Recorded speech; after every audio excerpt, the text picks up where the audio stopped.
Hello, you wonderful people, and welcome to another episode of Super-Fanta-Fi. This being a show where I talk about some of the supernatural, fantasy, and/or science fictional shows that I'm currently watching. For today's episode, I'm going to talk about the season finale of Teen Wolf, which I want to say is hands down probably one of my favorite season finales. It was just so good all around. So first, we kind of begin the episode finding out that the pike, the weapon that Marie-Jeanne had used to kill the beast originally back in like the 1700s, was actually forged into the cane that one of the dread doctors was walking around with this entire time. So now the Argents had their hands on it. We have Theo pretty much badly hurt after that little scuffle with the Beast, as well as the last episode when he went up against the Dread Doctors. He's really hurt, and you have that moment where it's him and Tracy. Tracy's looking after him. She's like, "You gotta heal Theo," and it looks like they're about to make out. I mean, part of my brain was like, "Yeah, he's about to kill her, isn't he?" So I was like, "Oh no, they're about to make out." Oh, she's like, "I don't know if I can take your pain away, but you need to just rest, or you won't be ready for the next fight." He's like, "Or you can give me your powers," and then he proceeds to take her powers and kill her. I'm like, wow. Theo continuing to be a major asshole, killing the last person that's on his side. This whole thing was about becoming like getting a pack of his own. He got a pack of his own, and he slowly pushed away and killed everyone. But I guess in Theo's case, he sacrificed so much to get where he is now. What's sacrificing a little bit more. Last week, I didn't mention the whole Brayton, which let me also include the fact that I referred to her as Raven last week. Her name's Brayton, but I didn't even talk about the whole Brayton and versus the Desert Wolf thing. I completely let that slip by me.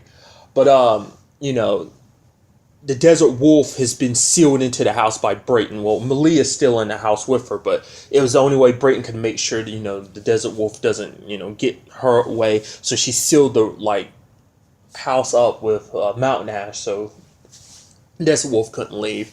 And just basically the entire time, she's in there, her and Brayton kind of shooting back and forth, but it's kind of at a stalemate. And you have her whispering in Wolf is whispering in Malia's ear, saying all this crap, because Malia was about to text somebody. She was not just anybody. She was going to text Styles or call Styles, and she's like, "Oh, who you about to call? Styles or your friends? Let them come.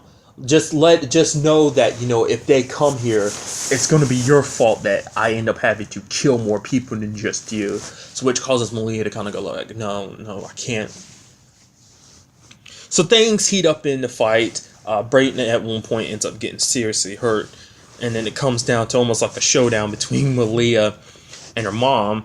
Like they're literally on opposite, they're on the opposite sides of the same wall, and then you have Styles just having the worst timing, just busting into the house, and they're literally right there in front of him. The Desert Wolf points the gun at him.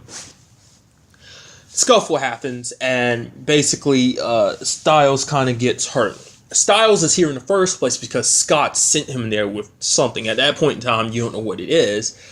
But basically, the Desert Wolf ends up cornering Malia, and then Styles throws whatever it is Scott has sent him that way. She picks it up, just while the Desert Wolf is putting her claws in Malia. And because the Desert Wolf had said some previously messed up things, specifically she was talking about Talia, Derek's mom, had basically said, "Oh, giving birth to having a child is a wonderful thing. It's a beautiful thing that a coyote passes their power on to their children." But she's like, the entire time Malia was inside of her, she felt more like it wasn't a warm fuzzy feeling. It was more like a parasite.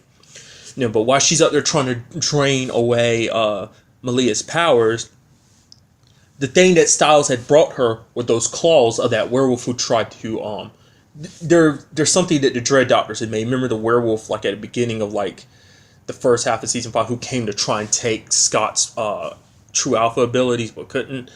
Those same claws, and she thrust them into the Desert Wolf, taking whatever power she had left. And I like the way her eyes like glowed even brighter blue. So it probably means Malia is gonna be even more of a badass from now on. Because she probably had a fraction of her mom's power. Now she has all of it. And then Britain comes in, knocks her out. So she's not dead, but does. I'm probably going to assume that they have her locked up in Icon House or something like that now. And so last week I actually brought up like, okay, what was the whole point of bringing the Beast back? Well, Sebastian knows one of the Dread Doctors. He's like, oh, this is what, all this grand, like you dreamed of immortality, and is this what immortality is not what you thought it would be, did you? Because you actually kind of see one of the Dread Doctors without their mask on. Because it was one of the Dread Doctors that's actually still alive, because apparently the other two are dead. Apparently during that whole scuffle at the end of last week's episode, they died. But he's like the last one, but he's super injured, and he's just like, it was all for you. So basically their whole plan was to bring Sebastian back just because he knows him. Like, I'm stupid. I didn't recognize who he was. He said the name, what was it, Marcellus or something like that? So maybe he's someone from the past that we actually saw during that Marie-Jean episode, where we got to look at Marie-Jean's episode. Maybe it's someone from that past that knew Sebastian, and this whole time that person was just trying to serve Sebastian and bringing him back. So maybe that was the whole point. Or maybe they wanted a whole bunch of death and destruction. I can only infer. A really awesome standout moment for me is the whole thing where Sebastian comes into the station, and Sheriff Stilinski doesn't know exactly who he is, but Styles is giving him text, and he puts the phone down and he sits down across from him at his desk, and Sebastian listens to his heartbeat. He's like, you know who I am, don't you? And he's basically like, you think your little guns can hurt me? When spears and arrows could barely do anything to stop me. But he's like, but then Stilinski, being the badass he is like, yeah, these modern day guns are a lot different than those the guns way back in the day when you were around. And he's basically like, Sebastian's like, I can either leave here, with no problems, or I could leave here bloody. And it's kind of just like he's walking out of the room, and Stilinski's following gun in hand, and one of his deputies, Hayden's sister, sees him, and Stilinski's like, don't do it. And then she pulls out her gun and tries to attack, and Sebastian gets ready to attack her, and then Lydia shows up, and he's about to slice Lydia's throat. But, she does her banshee thing and pushes him away. But he still ends up slicing her throat open. So she ends up getting taken to the hospital. Because Scott and the whole team came up with the plan that, okay, the best way to save Mason is with Lydia. Lydia's our only hope because as a banshee, early in the episode, we saw the fact is that Mason is still inside him because Sebastian can call upon his memories. He even brings this up later on, so that instilled Liam and Scott more with like the idea like, okay, we can still save Mason, there's time. Because he was able to call upon Mason's memory when he was in that car, because he didn't know how to drive the car, and he just remembered who Mason. That's how he was remembering stuff like Hayden's name as well as who Parrish was. Because Mason still exists inside of him as a banshee, Lydia could call out to him. And that's what the whole plan was. And we have, in an episode, we have Parrish going up against the Beast for a little while. The battle kind of ends in a draw in itself. And around that same time, we have Deucalion says this one thing to Theo that basically he's like, Theo, you might want to be careful because eventually all this betrayal you've done, all this betrayal will come back to bite you in the ass, essentially. And Theo's like, haha, sure, whatever. When in fact, his betrayal does bite him in the ass later on in more ways than one, because he gets hit by Deucalion's betrayal. Because the big twist is Deucalion has been working with Scott the entire freaking time. Did not see that twist coming. He's not even blind. He was working with Scott from the very beginning, back when before Theo even quote unquote captured Deucalion, he was working with Scott, fake being blind. And it wasn't just him too. He was also working with Argent too. I know, I apologize. I never call Argent by his first name because I don't remember his first name. I'm so used to calling him by his last name, Argent. I always call Gerard, but I always call Allison's dad Argent.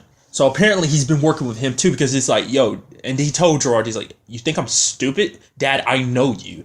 You're not in this to help people. You're in this to solidify your own legacy. That's like, oh, you know, you're in this for power. And they draw guns at each other.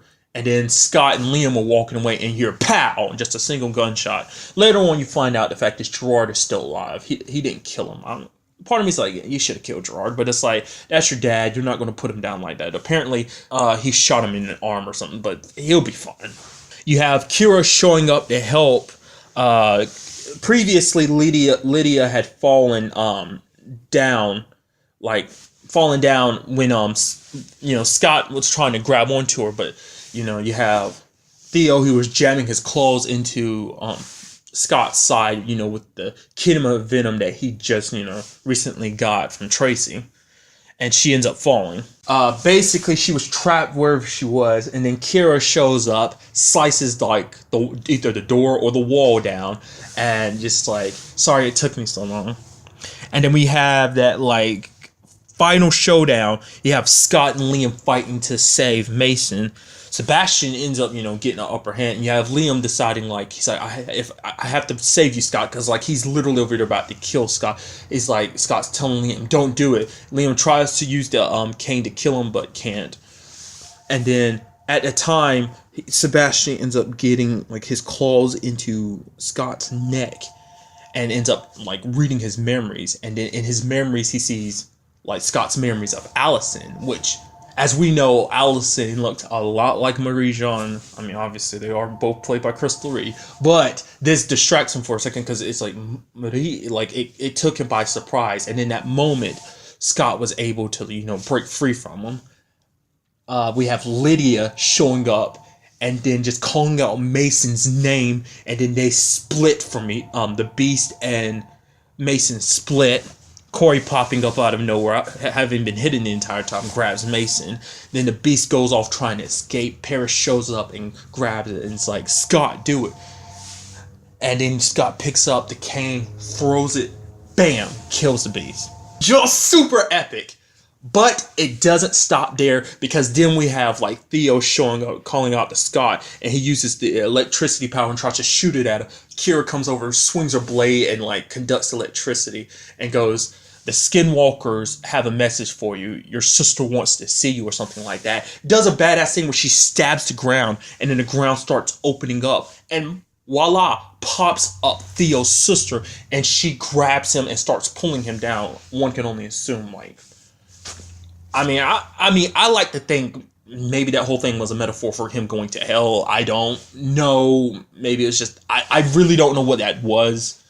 They didn't bother explaining it. I don't know if they're going to explain it. But basically, she got up. She drags him down, and he's begging. He's like, no, Scott, help me. Please help me. Scott, help me. It's like, you reap what you sow. Just like Deucalion said, this is the other way I'm saying his betrayal kind of came back to bite him in the ass.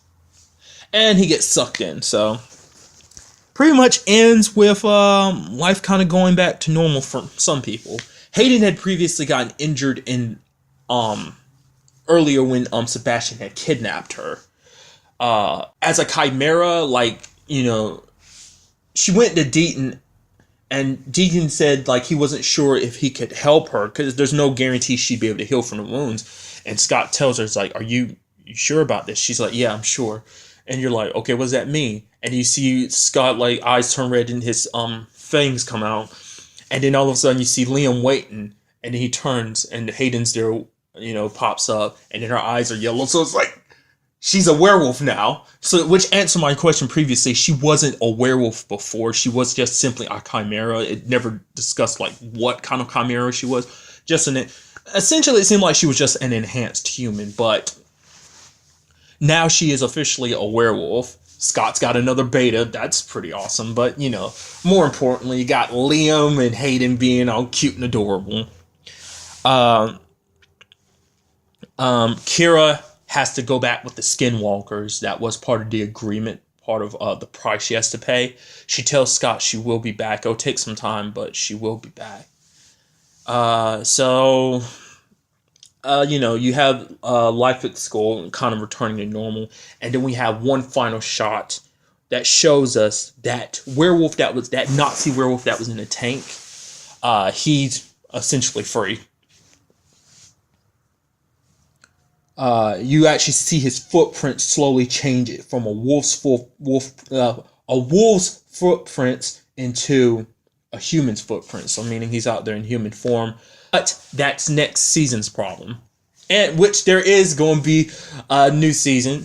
Yay! Super excited it's going to be coming back. That's one thing I made sure to stick around at the end credits and make sure it's like, okay. Because typically they're pretty good about telling you ahead of time whether that's coming back or not. And, I can only assume it's going to come back around early June, like around June 5th or whatever. Because that's typically when the season starts. With the exceptions of like the second halves to seasons, like season 3 and now 5, which have 2 halves to them. Those usually start around January. But the beginning, like full, like start of seasons, are usually around June. So, but that's really all I want to talk about in this episode. So until the next time we meet, be happy, be safe, live life to the fullest, and enjoy it. Good day and goodbye.